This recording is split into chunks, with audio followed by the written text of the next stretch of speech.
खेल में कहते हैं मन लगता है, पिक्चर देखते हैं तो मन लगता है, तो पढ़ाई में क्यों नहीं मन लगता है? पढ़ाई का तो 15 मिनट तक भूल जाते हैं।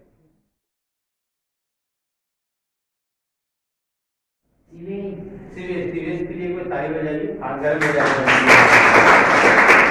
और जो होता है माइंड, माइंड कितने तरह के होते हैं? दो तरह के। कौन कौन से होते हैं? चेतना और चेतना। हाँ, बहुत सही बताया आपने। इससे हम अगर शुद्ध रूप से बोले तो चेतन मन और अचेतन मन। चेतन मन को क्या बोलते हैं? चेतन मन को इंग्लिश में बोलते हैं कॉन्शियस माइंड, और अचेतन मन को क्या बोलते हैं? अनकॉन्शियस नहीं होता है, सब कॉन्शियस माइंड होता है। अनकॉन्शियस माइंड मतलब अचेतन मन हो जाता है, जिससे हमें कुछ याद नहीं आता। तो चेतन मन का क्या काम? चेतन मन का काम यह है कि आप जो लॉजिक लगाते हैं, जो डिसीजन लेते हैं, मैं आपसे बात कर रहा हूँ, आप चेतना अवस्था में आप बैठे हुए हैं, हमारी आपकी बातचीत हो रही है, मैं कभी कभी हाथ इधर उधर कर रहा हूँ, है ना?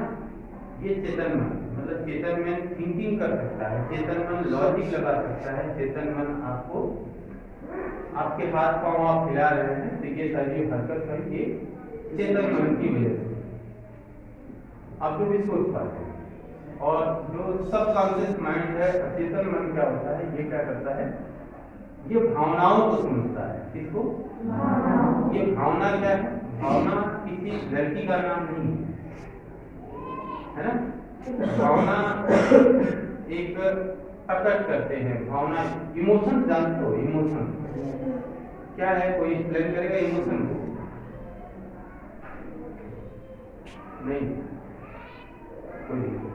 कोई इमोशन ऐसा, उसको मैं एग्जाम्पल के थ्रू बताऊं कि जैसे आपका प्रति क्या निराश, नहीं निराश नहीं, उसके लिए आपका उसके प्रति क्या लगाव है, आप किसी के प्रति क्या सोचते हैं, कितना बेहतर सोचते हैं, अच्छा बारे सोचते हैं, आपका भावनात्मक जो लगाव है वो इमोशंस हैं। आप इन चीजों को बड़े वैल्यू देते हैं, और इस चीजों को भाव को समझने से मतलब है इसका कि आप किसी चीज को बहुत आत्मीयता से ले रहे हैं, वो इमोशन।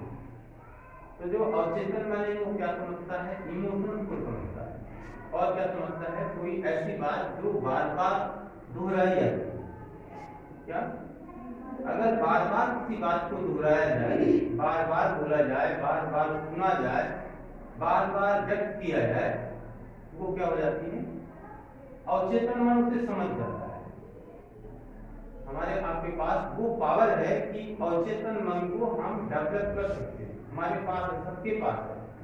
व्यक्ति जो करता है, व्यक्ति जो कुछ भी करता है, जो कुछ भी उसके व्यवहार है, जो उसकी आदत है, वो किस वजह से?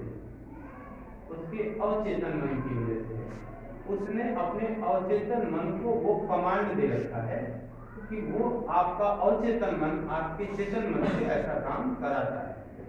आपके व्यवहार, आपकी आदतें अच्छी हो या बुरी हो, ये इस बात पर डिपेंड करती हैं कि आपका अवचेतन मन में क्या है। अवचेतन मन की पावर को आप जानना चाहेंगे?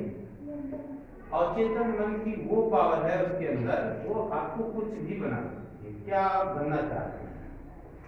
आप जो बनना चाहते हैं, इसमें से बहुत अच्छे बच्चे होंगे, सबका एक लक्ष्य होगा। कोई लक्ष्य बताए, इसका कोई लक्ष्य है? क्या बनना चाहते हैं? क्या बेटा क्या बनना चाहते हैं? डॉक्टर बनना चाहते हो? बैठ, क्या नाम है? तो नेहा चौहान। बैठ। नेहा चौहान जब कभी शीशे के सामने खड़ी हूँ तो इन्हें बार बार इस बात को जरूर बोलना चाहिए, बिना किसी शर्मिंदगी के। शीशे के सामने क्या शर्मिंदा होना है ना? तो डॉक्टर नेहा चौहान। क्या हंस रहे हो? हंसना नहीं है, सीरियस होना है, क्योंकि आपका अवचेतन मन इसी को तो समझता है। डॉक्टर नेहा चौहान, मैं डॉक्टर नेहा चौहान। तो जब बार बार आप बोलते हैं कि मैं डॉक्टर नेहा चौहान, मैं डॉक्टर नेहा चौहान, तो आपके उस इमोशंस को, उस भाव को, आपकी उस भावना को वो अवचेतन मन समझ जाता है। अवचेतन मन का नेचर ही है कि वो जिस चीज को बार बार दोहराया जाएगा, जिस शब्द को बार बार आप सोचते हैं, बोलते हैं, वो बात वहां जाके सेव हो जाती है। और ये जब आप बार बार बोलते हैं 21 दिन तक अगर आपने लगातार कर लिया तो 21 दिन में आपका जो सबकॉन्शियस माइंड है वहाँ ये बातें वो रिप्रोग्राम कर देता है और ऑटोमेटिक वो बातें वहाँ सेव हो जाती है। अब आपके व्यवहार में परिवर्तन आ जाएगा। आप डॉक्टर बनने के आप पूरी तैयारी में प्रोसेस में लग जाएंगे, मुझे करना क्या है, क्योंकि आपका अवचेतन मन इस बात को समझ गया कि भाई इस इंसान को डॉक्टर बनाना है। डॉक्टर बनाना है तो उसके लिए सबसे पहले एक लक्ष्य निर्धारित होगा कि मुझे डॉक्टर बनना है। बन गया तो उसके लिए काम करना है। नसीब से कुछ होता है? नसीब से कुछ भी नहीं होता। नसीब उनकी भी होती है ना, जैसे जिनके हाथ ही नहीं। तो लकीरों का क्या मतलब? कोई मतलब नहीं। और ना तो भगवान कुछ आपको करने वाले हैं। भगवान है कि नहीं है मुझे बहुत नहीं पता इसके बारे में, लेकिन अगर भगवान है भी तो उनके पास इतना टाइम नहीं है कि वो आपको वक्त दे दे।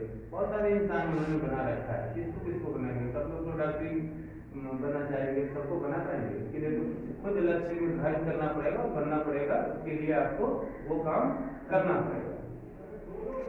तो जो हमारा सबकॉन्शियस माइंड है इसको कैसे डेवलप किया जाए, इसके फार्मूलों को आप जानना चाहेंगे क्या है वो सही तरीका है। तो मैंने अभी बोला कि वो कुछ अच्छे सेंटेंस बनाए, कुछ ऐसे शब्द चुने जो आपके अंदर परिवर्तन ला सकते हैं। वो ऐसे शब्द हों जो सकारात्मक हों, जो आपने लक्ष्य बनाया उसको पाने में आपकी मदद करते हों, आपके अंदर सकारात्मक विचार लाते हों। जो अवचेतन मन है उसको इस बात से कोई फर्क नहीं पड़ता कि आपने उसमें क्या डाला। डालने का सेंस ये आपने कैसे विचारों को सोचा, कैसे चीजों को आप सोच रहे हैं, क्या सोच रहे हैं, क्या बोल रहे हैं, कोई फर्क नहीं पड़ता। उसको तो इस बात से फर्क पड़ता है कि आपके अवचेतन मन में जो भी है वो आपके व्यवहारों में चेतन मन को प्रो करे। व्यक्ति जब रात में सोता है तो सोने से 5 मिनट सोने से 5 मिनट पूर्व उसका सबकॉन्शियस माइंड ज्यादा एक्टिव रहता है, सोने से ठीक पहले। और व्यक्ति जब सो के उठता है तो उसका सबकॉन्शियस माइंड ज्यादा एक्टिव रहता है। और यह 5 मिनट आपने अपने लिए दे दिया कि मुझे अपने उन बातों को अपने सबकॉन्शियस माइंड तक पहुंचानी है जो मेरी जिंदगी को बदल सकती हैं। तो आप उन विचारों को सोने से पूर्व और सुधारें। और ये अभ्यास 21 दिन तक करना है। यदि आप 21 दिन करने में कामयाब हो गए तो लगभग आपके अंदर बदलाव आ जाएगा। लेकिन शर्त यह है कि वो आपको 21 दिन तक करना पड़ेगा, गैप नहीं। होता क्या है कि बहुत सारे लोग इसमें से हैं जो अलार्म लगा के सोते हैं, तो अलार्म बजता है तो उड़ जाते हैं। ये अच्छी बात है? हाँ? क्या बेटा? अच्छी बात है। अलार्म बजने से उठना है, पढ़ना है तो अच्छी बात होनी चाहिए ना। हाँ? मैं सोचता हूँ कि अच्छी बात नहीं है। आप दूसरे के कंट्रोल में, आप तो अलार्म के कंट्रोल में है। अलार्म बजेगा तब आप उठेंगे, अलार्म नहीं बजेगा तो नहीं उठेंगे। आपकी कंट्रोलिंग किसके पास है? अलार्म के पास, वो घड़ी के पास है। जो भी आपने बजाने के लिए ऐसा रखा है कि जो निश्चित समय को बजेगा। पढ़ने के लिए क्या जरूरी, कितने घंटे? छोड़िए। सोने के लिए कितना जरूरी है? मैं सोचता हूँ कि 7 से 8 घंटा। जब आप 7 से 8 घंटा सोएंगे, 7 से 8 घंटा सोने के लिए आप सही समय पे सो जाएंगे तो अलार्म की जरूरत नहीं पड़ेगी, सही समय पे उठ जाएंगे। और जब आप अलार्म बजाते हैं तो अलार्म कभी भी बजता है और फिर आप उसको बंद कर देते हैं। कितने ऐसे लोग हैं जो अलार्म को बंद कर देते हैं? लगाते ही। बहुत अच्छा है। क्या नाम है आपका? नितेश पांडे। के लिए ताली बजाइए। तो जब आप अलार्म को बंद करके सो जाते हैं, ध्यान दीजिएगा मेरी बात, अलार्म बजने, जब मैं आपने अलार्म को बंद किया और जिस समय आप सो के उठेंगे उस समय एक जंग चलती है, एक जंग होती है। वो ऐसी जंग होती है, आप नींद में नहीं होते, लेकिन वो जंग होती है कि 5 बजे क्या उठ के करेंगे, क्या फायदा, कोई नहीं, वो तो ठीक है, लेकिन उठी के क्या करेंगे, 7 बजे उठ लेंगे, क्या बुरा है, 7 बजे उठ लेते हैं, उठे नहीं उठे फिर बहुत सारे विचार उसमें आएंगे जाएंगे। एक हाँ कल से कर लेंगे, कल से रेगुलर कर लेंगे, थोड़ी सो ही लेते हैं आज। तो ये जंग उस बीच में चलती रहती है, और ये जब हमेशा ऐसा होता रहता है तो ये क्या हो जाती है, आदत बन जाती है। ये क्या हो रहा है, उसी समय हो रहा है जो सुबह आपको सुबह उठना है, सुबह आपका माइंड फ्रेश रहता है, लेकिन आपके मन में वो जो ख्याल आ रहे हैं वो बहुत ही बेकार के ख्याल हैं, निगेटिव थॉट क्रिएट कर रहे हैं। आप उन चीजों, आपको कुछ जाके उठ के पढ़ना चाहिए, टहलना चाहिए, लेकिन आप कर क्या रहे हैं, जंग लड़ रहे हैं, उठने की नहीं उठे, उठे की नहीं उठे, क्या करें, कल पढ़ लेंगे, कौन सा जो सुबह उठ लिया तीर मार लिया, अरे सामने पढ़ लेंगे। ये चीजें होती रहती है, इन आदतों को छोड़ना पड़ेगा। और ये जो आदतें हैं ये धीरे धीरे धीरे धीरे धीरे धीरे आपको पता नहीं चलता, आपकी परमानेंट मेमोरी में चली जाती हैं, आपके अवचेतन मन को काफी प्रभावित करती है। अगर आपको बदलना है, अगर आपको बदलना है, कुछ करना है, अपने लक्ष्य को पाना है, तो आपको अपने अवचेतन मन को ऐसे मैसेजेस को भेजना है, ऐसी विचारों को भेजना है, ऐसे शब्दों को वहां ले जाके जितना जल्दी से जल्दी पहुंचा देना है कि आपकी आदतों में, आपके बिहेव में जो भी है उसके अंदर एक बदलाव आ जाए। आप इस बात से एग्री करते हैं कि मैंने जो बोला कि अगर आपके अवचेतन मन में कोई बात चली जाए तो वो परमानेंट, वो आपकी आदत बन जाती है और वैसा आप बन जाते हैं, उस काम को आप सहजता से कर लेते हैं। ऐसा मानते हैं? कैसे मानते हैं? आप कोई काम इतनी सहजता से कैसे कर लेते हैं जो शुरू में बहुत टफ था? जब साइकिल पे कोई बच्चा बैठता है या कोई बच्ची बैठती है तो साइकिल की पैडल की तरफ देखें कि सामने देखें कि हैंडल पे देखें कि घंटी बजाए, समझ में नहीं आता। क्यों? उस समय ऐसा क्यों होता है? पहली बार करते हैं और उस समय आपका चेतन मन काम कर रहा होता है। क्या चेतन? तो मुझे ये पैडल मारनी है, हैंडल भी देखना है, सामने कोई आ गया तो पैडल मारे कि घंटी बजाए, समझ में नहीं आता। लेकिन जब आप सीख जाते हैं, क्योंकि रोज आप कर रहे हैं, ये चीजें कहाँ चली जाती हैं, वो आदत आपकी बन गई, सब कॉन्सेप्ट माइंड में जाके स्टोर हो जाती है। सबके देखते हैं, कुछ लोग लीड भी लगा लेते हैं, एक हाथ से भी चला लेते हैं, कई तो बिना हाथ छोड़ के भी चलाते हैं। वो आपकी आदत बन गई है। आदत किस लिए बनी? वो आपके सब कॉन्शियस माइंड में स्टोर हो गई वो आदत, तो आप कुछ भी कर लेते हैं, आदत बन गई। तो ऐसी आदत को आपको डेवलप करनी है कि कौन सी ऐसी आदत हम बनाएं जो हमारी परमानेंट मेमोरी में चली जाए और अस्थायी है। ठीक है, तो इसके लिए जरूरी क्या है? डिसिप्लिन। डिसिप्लिन और फ्रीडम। जानते हैं क्या होता है फ्रीडम? मीन्स जानते हैं? आजादी, स्वतंत्रता। और डिसिप्लिन क्या होता है? अनुशासन होता है। तो आपके अवचेतन मन को डेवलप करने के लिए, आपके अपने जीवन को एक अच्छी दिशा देने के लिए डिसिप्लिन और फ्रीडम दोनों जरूरी है। जिस तरह नदियों का दो किनारा है और यदि उस किनारे को देखा जाए, बीच में नदी बहती है, वो नदी का जो पानी होता है वो आजादी से इसलिए बहता है, इतनी उफान में होके जाए, लेकिन क्यों? क्योंकि वो डिसिप्लिन में है, मुझे इस किनारे को नहीं छोड़ना। पतंग है, पतंग उड़ती है, आजादी है उसे, है ना, उसको फ्रीडम है ना उड़ने का, उड़ रही है। लेकिन डिसिप्लिन क्या है? वो डोर है। डोर अगर कट जाएगी तो वो कहाँ गिरेगी पता नहीं है। तो इस तरह से हमें डिसिप्लिन और फ्रीडम को बनाए रखते हुए अपने आप को डेवलप करना है। आप जब पढ़ने बैठते हैं तो पढ़ने में मन लगता है? ईमानदारी से बताइए। बहुत कम लगता है। क्यों नहीं? खेलने में मन लगता है? खेलने में मन लगता है? किस चीज में मन लगता है? आप 3 घंटे की फिल्म की स्टोरी को सुनते देखते, आपको पूरी स्टोरी याद रहती है? याद रहती है? लगभग सबको याद रहती है। लेकिन आप 3 घंटा पढ़ते हैं, आपको भूल जाता है। ऐसा क्यों?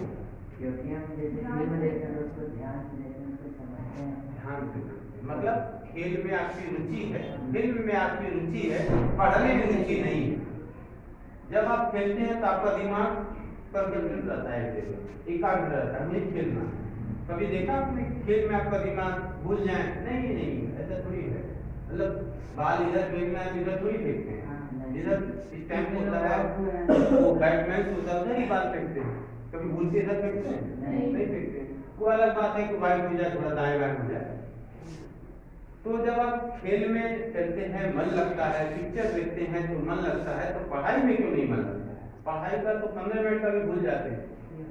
उसका मतलब कि आपकी रुचि नहीं है, आपका दिमाग एकाग्र नहीं हो पा रहा। तो इस एकाग्रता के लिए, ऐसी रुचि बनाने के लिए आपको करना क्या होगा? कोई नुस्खा है? हाँ, डिसिप्लिन में तो रहना पड़ेगा। डिसिप्लिन तो है ही। डिसिप्लिन तो मैंने बता दिया। डिसिप्लिन में रहने से हम बहुत अच्छे हैं। गुरु जी का पैर छूते हैं, पैर वहां खड़े रहो वहीं खड़े रहते हैं। लंच होता है तो बाहर जाते हैं, फिर टॉयलेट छूट के या पानी पी के फिर आ जाते हैं। ये भी तो डिसिप्लिन है। इससे क्या होता है? इसमें क्या लगता है कि आपको रुचि आ जाएगी पढ़ने में? बहुत ऐसे बच्चे होते हैं, माँ बाप की बहुत इज्जत करते हैं, गुरु की इज्जत करते हैं, सब कुछ है, बड़ा अच्छा इंसान है, पढ़ने में ठीक नहीं है। सब कुछ ठीक है, पढ़ने में ठीक नहीं। मैं क्या कर सकती हूँ? रुचि कैसे पैदा? सुन रहे ध्यान से, मैं जो देख ले रहा था, सुन रहे भी नहीं सुन रहे। तो पढ़ने के लिए पहले क्या करना है? रुचि पैदा करनी है। तो रुचि कोई ऐसा व्यक्ति नहीं है जो 3 घंटे तक फिल्म आप देख सकते हैं, लेकिन 3 घंटे आप बैठ के पढ़ नहीं सकते। 40 मिनट 1 घंटा मैक्सिमम, उससे ज्यादा आप पढ़ भी नहीं सकते। उसके बाद आपको एक ब्रेक चाहिए, ब्रेक चाहिए। तो उस ब्रेक में आप उठ के कहीं कुछ खा पी लिए, बच्चों को थोड़ा प्यार दुलार कर लिए, घर में मम्मी पापा से थोड़ी बात कर लिए। तो 40-45 मिनट से एक ब्रेक लगा देते हैं। और इसके अलावा जो आपकी मेमोरी में नहीं घुस रहा है, इसके लिए क्या करेंगे? कोई चीज आपकी मेमोरी में क्यों नहीं जाती? आपको पढ़ने के प्रति रुचि पैदा करनी पड़ेगी और आपको जब ध्यान से पढ़ना पड़ेगा, क्योंकि आपका ये जो है कि पढ़ने में रुचि नहीं होती, ये आपने मान लिया है। ये आपने मान लिया है कि मेरी रुचि पढ़ने में लगेगी ही नहीं। तो पहले ऐसे भाव को आपके अंदर डेवलप करना पड़ेगा कि मैं पढ़ूंगा और मेहनत से पढ़ूंगा, मेरा कुछ लक्ष्य है, मुझे यह बनना है। जब ऐसे भाव से पढ़ेंगे तो वो आपके दिमाग में जाके स्टोर होगी। और जब आप पढ़ते हैं तो मैंने पहले ही बताया कि आपको रिवाइज करना होगा उसको। आज आपने जो पढ़ा उसके 24 घंटे के अंदर, मान लीजिए आज कौन सी तारीख है? 29। तो आपको कल तक उस बात को फिर से पढ़ लेंगे, उस लेसन को, उस बुक को, जितना आपने आज पढ़ा फिर उसको पढ़ लेना। और फिर अगले हफ्ते मतलब 6-7 तारीख तक फिर पढ़ लेना और महीने के एंड तक उसको फिर पढ़ लेना है। तो ये लगभग आपकी मेमोरी में सेव हो जाएगा। फिर आपको एग्जाम के टाइम में क्या करना है? रिवाइज करना है। तो ये तरीका जब आप रेगुलरिटी करेंगे, रेगुलर वे में आपका चलता रहेगा, तो मुझे लग रहा है कि आपको परीक्षा के टाइम में उतना परेशान होना नहीं पड़ेगा। जब आप परीक्षा के टाइम में फटाफट कितना आज पढ़ लें, कितना क्या दिखा रहे हो पढ़ने को, मतलब कोई दिमाग में उठ रहा है, क्योंकि आपका दिमाग तनाव में, दबाव में, तनाव और दबाव से हमेशा मुक्त रहना है। तो अपने सबकॉन्शियस माइंड तक ऐसा क्या हम पहुंचा दें कि जो वो डेवलप हो जाए, जो हमारे में परिवर्तन ला सकता है, हमारे चेतन मन को अच्छी सूचनाओं को वो भेज सकता है और हमारे लक्ष्य को वो दिला सकता है। तो मैं कुछ अफर्मेशन हैं, मैं उसको बोलूँगा, आप उसे दोहरा सकते हैं और ये अफर्मेशन आप तैयार भी कर सकते हैं खुद से लिख के, उसे आप अपनी मोबाइल में रिकॉर्ड कर सकते हैं या खुद आप उसे बोल सकते हैं। और ऐसा अगर आप सुबह और शाम को बोलते हैं तो आपके जिंदगी में परिवर्तन आ जाएगा और 21 दिन बाद आप देखिएगा कि आपके व्यवहार बदलते हुए नजर आएंगे। बस शर्त ये है कि आपको ये लगातार करना होगा। करना उसी को होगा जो करना चाहता है, जिसके अंदर दृढ़ निष्ठा है, जो इस बात को लेकर स्थिर रख गया है कि मुझे यह करना है और मैं जरूर करूंगा। यदि 21 दिन कर लिया तो उसके अंदर बदलाव ला। तो मैं कुछ अफर्मेशन मेरे पास हैं, मैं इसको दोहराऊंगा और आप इसको एक अभ्यास करिए, वैसे ही आपको करना है। लेकिन आप जो बोलेंगे वो आप महसूस भी करेंगे कि मैं ऐसा, जैसे मैंने बोला कि मैं खुश हूँ, उसी चेहरे पे दिखनी चाहिए, महसूस होना चाहिए। ऐसे इमोशन लाने चाहिए चेहरे पे और आपके मन में। इमेजिन करना, मेरा कोई मतलब ये है, सबका मतलब कि आपको इमेजिन करना। इमेजिन से समझता है कि ऐसी पिक्चर आपने दिमाग में बनानी कि मैं ऐसा हूँ, ऐसा मैं कर रहा हूँ। चलिए अफर्मेशन हम शुरू करते हैं और हो सके तो लिखेंगे। लिखने से अच्छा है कि मैं समझ जाएंगे मैं जो बोल रहा हूँ ना, तो ऐसा नहीं कि मैं कोई वही वर्ड स्पेसिफिक वही वर्ड ही आपको बोलूँगा, आप खुद बना सकते हैं घर पे, एक आइडिया लग जाएगा मैं जो बोल रहा हूँ। मैं और हूँ शब्द में बड़ी ताकत है, बीच में फिल इन द ब्लैंक, ठीक है, उसमें आपको वर्ड करना है। तो मैं बहुत खुश हूँ, मैं बहुत खुश हूँ, मैं बहुत ईमानदार हूँ, मैं बहुत स्वस्थ हूँ, मैं अपने माता पिता से बहुत प्यार करता हूँ, सब लोग मुझे बहुत प्यार करते हैं, मैं अपने दिल की बात जरूर सुनता हूँ, अच्छा सुनता हूँ नहीं, आपको करेक्ट कर लीजिएगा। मेरे बहुत सारे दोस्त मुझे बहुत प्यार करते हैं, मैं सबकी हेल्प करता हूँ, हर समस्या का समाधान होता है, मैं सबके प्रति दयालु हूँ, मैं बहुत इंटेलिजेंट हूँ, मैं अपनी गलतियों से सीखता हूँ,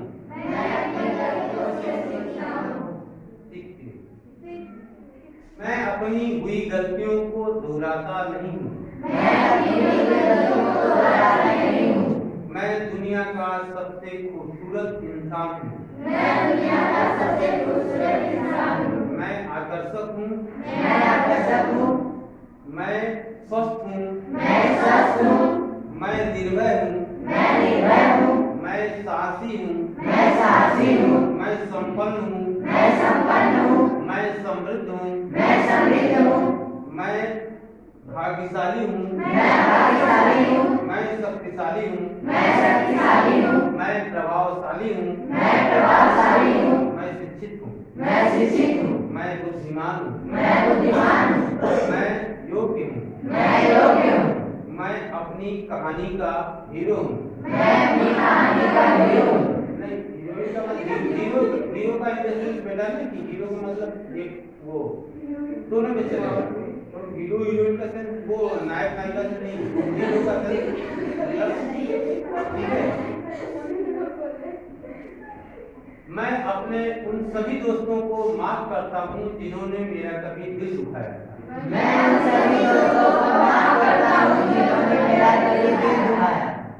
मैं अपने लक्ष्य को पाने के लिए अपनी कामयाबी करूँ, मैं जिस इंसान को रोज आईने में देखता हूँ वह दुनिया का सबसे खूबसूरत इंसान है। मैं जिस इंसान को रोज आईने में देखता हूँ वह दुनिया का सबसे खूबसूरत इंसान है। मैं अपने लक्ष्य की ओर पहुँचने ही वाला हूँ। मैं अपने लक्ष्य की ओर पहुँचने ही वाला हूँ। धन्यवाद। तो आप जब इस बात को रोज दोहराएंगे तो ऐसा मैंने इसमें क्या बोला कि जो आपको सही दिशा में नहीं ले जाएगा, ऐसा कुछ है नहीं। ये सारी चीजें आपको एनर्जी देंगी। ऐसे पॉजिटिव वर्ड अपने अफर्मेशन जो बनाएंगे आप उससे जोड़ देना है, लिख लेना है और यही बातों को 21 दिन तक पूरा और उसके बाद भी करते रहिए। 21 दिन बाद छोड़ नहीं देना जब तक वो हमें लक्ष्य न मिले। 21 दिन मैं इसलिए कर रहा हूँ कि आदत बनाने की, एक बार आदत बन गई तो चलती रहती है ना। आदत मैं इसलिए बोल रहा हूँ किसी को मान लो शराब पीने की आदत है, उसे कहते रहो कभी छोड़ेगा नहीं छोड़ता है नहीं छोड़ता है। लेकिन डॉक्टर ने कह दिया कि ये ब्लड प्रेशर तुम्हारा इतना बढ़ रहा है तुम्हें तो अगले महीने कैंसर हो जाएगा, मरने ही वाले हो अगर नहीं छोड़े तो वो छोड़ देता है क्योंकि वो इमोशंस है ना, वो चीजें हम सब कॉन्शियस माइंड में जाके पहुंच जाती हैं तब वो छोड़ देता है। आप कहते रहिए रोज नहीं छोड़ता है क्योंकि वो रोज जा रहा है, रोज पी रहा है, रोज जा रहा है, रोज पी रहा है, वो परमानेंट उसकी आदत है। समझ में आ गया? क्या समझे? अपने अवचेतन मन को कैसे डेवलप करना है आप खुद भी कर सकते हैं। कोई भी अफर्मेशन तैयार करिए और रोज बोलिए, ठीक है। अपनी मेमोरी को कैसे बढ़ाएंगे? आपकी मेमोरी कैसे बढ़ सकती है? आपको याद रहता है कि आपने दिन में क्या किया, ये तो याद करते हैं, लेकिन याद करके क्या फायदा होता है? तो फिर जाके सेव हो जाएगी। आपने कुछ गलत किया होगा तो जाके सेव नहीं हो जाएगा। छोड़िए, आपने क्या किया, जो बीत गया उसको भूल जाइए। कुछ ऐसे पॉजिटिव इंसान को जब आप देखते हैं दिन में, उस पॉजिटिव इंसान में, पॉजिटिव इंसान मतलब कुछ अच्छा व्यक्ति जो अच्छा कर रहा है उसको आपने वाच किया और ऐसे 5 आदमियों की कुछ एक एक बातें याद रखी कि जो आपको प्रभावित की, उसको आप लास्ट में रात में सोचिए कि ऐसा मैंने क्या 5 चीजों को देखा उसके अंदर। या कोई आदमी कोई कपड़ा पहना हुआ है जो कुछ भी वो उसकी हरकत वो कर रहा है तो उसकी एक चीज नोटिस करिए तो उसने क्या किया। तो ये आपके दिमाग पे 8 घंटा 10 घंटा पीछे जाके सोचता है। और एक और तरीका है कि आप अपने बाएं हाथ से लिखना शुरू करें, जैसे एकाग्रता और मेमोरी पावर बढ़ती है। हमेशा नहीं, 2 मिनट 4 मिनट लिखने का कोशिश करें। उसमें आपका दिमाग हमेशा क्या होता है, एक जगह रहता है, लिखने नहीं आएगा। लिखने आएगा नहीं आएगा, एक कोशिश होगी, एक अभ्यास होगा। जब लिखने की प्रैक्टिस करेंगे तो वो आपके दिमाग वहाँ एकाग्र होगा। ये भी अभ्यास है, मैं नहीं कह रहा हूँ हमेशा लिखिए, 2-4 मिनट कोशिश रोज करिए कि बाएं हाथ से लिखने की कोशिश करें। एक यह भी है मेमोरी को बढ़ाने की। अच्छी आदत डालनी है कि आपको अलार्म जगने से पहले उठने की आदत हो जाए तो वो आप अपने कंट्रोल में रहिए, दूसरी के कंट्रोल में क्यों रहे। आपने कुछ सुना है कि बहुत सारे लोग होते हैं जो मोबाइल नंबर दूसरे का याद करते हैं और खूब नंबर उनको याद आता है। ये अच्छी बात है? क्यों अच्छी बात नहीं है? उनको अपना याद नहीं अपना याद है, ठीक है। अपनी इमरजेंसी कांटेक्ट कुछ याद कर लिए, मम्मी का, पापा का इमरजेंसी। जो चीज सेव हो सकती है उसको याद क्यों करते हैं? अनावश्यक ऊर्जा आप उसमें गंवा रहे हैं, वो ऊर्जा कुछ और चीज दिमाग में सेव करिए। नंबर सेव करने से क्या होगा? कम करेंगे। वही तो मैं बोल रहा हूँ, इमरजेंसी नंबर सेव करिए अपने दिमाग में, ताकि फालतू के नंबर, फालतू की ऊर्जा जिस समय याद करेंगे उस समय आप ऊर्जा लगा रहे थे ना, तो ऐसी ऊर्जा को नहीं लगाना चाहिए। और कुछ किसी को जो मैं बात नहीं करने आया हूँ, बातचीत ही करूँगा, कुछ ऐसे वर्ड को आप कलेक्ट करिए, उसको इतना बार दूर रखिए अफर्मेशन के माध्यम से कि वहां तक पहुंच जाए। और जब वहां तक आपने 21 दिन तक पहुंचाने में कामयाब रहे तो आपकी रुचि वहां बन जाए। और कभी भी ना, मैं तो आज तक 40 मिनट से ज्यादा नहीं पढ़ा, मैं कभी आज तक 40 मिनट से ज्यादा नहीं पढ़ा, उससे ज्यादा पढ़ ही नहीं सकते। दिमाग हमारा भंग हो जाए तो उठना पड़ेगा, थोड़ा इधर उधर टहल के 5 मिनट 10 मिनट फिर पढ़ना पड़ेगा। तो हमेशा 40 से 45 मिनट पढ़िए, उसके बाद गैप करिए फिर पढ़िए। और जब आप पढ़ के उठते हैं, जब पढ़ के उठते हैं तो आपको पता ही नहीं होता कि मैंने पढ़ा क्या। वो बेकार है पढ़ना, जब तक आपने उसको हासिल नहीं कर लिया, रिवाइज नहीं कर लिया। एग्जाम के टाइम में सब हो जाता है फटाफट, फिर एग्जाम खत्म सब भूल गए। अब होता है एग्जाम खत्म सब भूल गए। वो इसीलिए होता है कि आपने उसको क्षणिक याद ही किया, आपने लर्न किया था, आपके मेमोरी में सेव नहीं हुआ था। तो सेव करना जरूरी है। सेव करने के लिए, मेमोरी को बढ़ाने के लिए बहुत सारे लोग कुछ नुस्खे होते हैं, है कुछ आयुर्वेदिक दवाई है, मैं उसको सलाह नहीं देता हूँ, चाहे उसको ले सकता हूँ, बादाम वगैरह भी लोग लेते हैं सुबह लेते। तो मेरी अपनी राय नहीं है इससे कि आप कुछ ऐसे आयुर्वेदिक दवाओं वाले, बस ये है कि बहुत सारे आपके पास भी वो पावर है जिससे आप अपने माइंड को डेवलप कर सकते हैं, अपनी मेमोरी पावर को बढ़ा सकते हैं। बहुत सारे लोग हैं जो मेडिटेशन करते हैं, एकाग्रता को बढ़ाने के लिए क्या करना पड़ता है, मेडिटेशन। मेडिटेशन जब आप करते हैं तो मेडिटेशन के माध्यम से भी आपकी एकाग्रता मतलब समझ रहे हैं ना, दिमाग को एक जगह कंसंट्रेट करना है, वो आपकी बढ़ेगी और सुबह उठ के आप कर सकते हैं। ठीक है, तो परीक्षा के दृष्टि से और आगे भी आपके लिए बेहतर होगा। ठीक है, ध्यान रखिए मेरे से गलती हुई। और जब भी आपको लगे कि मैंने कोई गलती कर लिया, बहुत ज्यादा गुस्सा आ रहा है, इस उम्र में गुस्सा भी बहुत आता है ना, आता है ना, अरे ये सबकी समस्या है। मतलब रात को नींद भी नहीं आती, तो गुस्सा आए तो क्या करना चाहिए, किस बात को लेकर गुस्सा आती है, वैसे उसको याद की बात ना माने तो गुस्सा आती है, क्यों मानेगा बात, क्यों मानेगा। गुस्सा कुछ जायज भी होती है, कुछ नाजायज तरीके से भी होती है कि आपकी गुस्सा इस दोस्त ने इस दोस्त को कुछ बोल दिया, कुछ ऐसी बात है जिसको हर्ट कर गई, अब ये इसके ऊपर गुस्सा है, तो गुस्सा में है तो इसको कभी थप्पड़ मत मार देना, मतलब थप्पड़ नहीं मारना चाहिए, इसको वो आहत होगी, वो दुखी होगा, आपके कुछ ऐसे वर्ड, आपने इनको कुछ ऐसे वर्ड बोला जिससे ये बहुत आहत हुई, बहुत परेशान हुई, तो आपके एक शब्द ने इनको कितना चुभन दिया और इनके अंदर क्या आया, गुस्सा आया। अब इतनी गुस्सा है कि आए तो उसको नोच ले, मतलब कुछ भी कर ले। तो ऐसे में जब भी ऐसी स्थितियां आए तो सामंजस्य बनाना चाहिए, पेपर निकालो या घर पे भी मान लो यहाँ दूसरे को भड़क नहीं पाए और रास्ते में जाते समय गुस्सा हो गया तो फिर घर जाओ, घर जाने के बाद एक पेपर उठाओ, पेपर में पूरी अपनी उद्गार, मैं ये करूंगी वो करूंगी, कुछ लोग गालियां भी, तो इस तरह से लिखना नहीं, गालियां नहीं देते, तो खूब उसके बारे में खूब लिखो, ऐसा ना खूब ये ऐसी है, मैं ये करूंगा वो करूंगी, जो भी है लिख डालो। और लिखते लिखते जब 1 2 3 पेज हो जाएगा तो थोड़ी देर बाद क्या आएगा, गुस्सा शांत हो जाएगा, फिर उसको फाड़ के फेंक दो, है ना।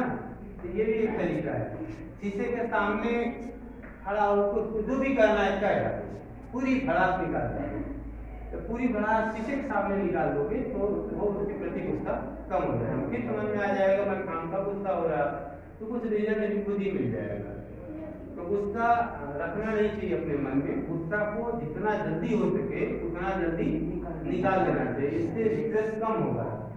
हमेशा तनाव और दबाव को दूर रखना है, उसको लकड़ी से भी नहीं छूना है। अगर आ भी गया तो टॉयलेट से बाहर आते हैं हाथ धोते हैं, उसी तरह उसको हाथ धुल लो, मतलब जितना जल्दी भड़क लो, भड़क खत्म करो, हमेशा उससे दूर रहना है तनाव और गुस्सा से। और हमेशा जब भी गुस्सा आया जाए निकाल अगर गुस्सा मान लो सामने से भी आ गई इसके ऊपर तुम गुस्सा हो गए, तो गुस्सा होने के बाद अगर इसको उसने नहीं बोला कि भाई हाँ तो मैंने बोला था और इसने ऐसा मुझे बोल दिया, फिर बाद में सॉरी नहीं बोल लो, खुद ही सॉरी बोलने से बड़ा मजा आता है, बहुत मजा आता है सॉरी बोलने में अलग मजा है ना मजा, मतलब थैंक यू बोलने का भी मजा है, थैंक यू। वेलकम में उतना बोलना चाहिए, उतना मजा नहीं आता है जितना थैंक यू बोलने का आता है। सॉरी बोलने का भी है, सॉरी बोलना जैसे ही मैंने गलती किया फिर सॉरी बोल दिया तो वो उसको भी लगता है कि अरे यार सॉरी बोल दिया, मुझे भी लग रहा है चलो माफ कर दिया, सॉरी कुछ बोला ही हो, और सॉरी बोलने पे माफ भी कर देना चाहिए। जैसा कि मैंने अफर्मेशन में भी बताया, मैं अपने उन दोस्तों को माफ करता हूँ जिसने मेरे दिल दुखाया था। क्या बोले? क्या जिसको सॉरी बोलिए वो माफ ना करे तो? मैं बोला माफ करो नहीं, माफ करो, क्या जरूरत है पाल के रखने की? गुस्सा कभी नहीं पालती, गुस्से में आदमी की आंख बंद हो जाती है, मुंह खुल जाता है, तो वो आंख और मुंह उसी के सामने खोल लो, तब ठीक हो जाएगा। ठीक, चलो थैंक यू।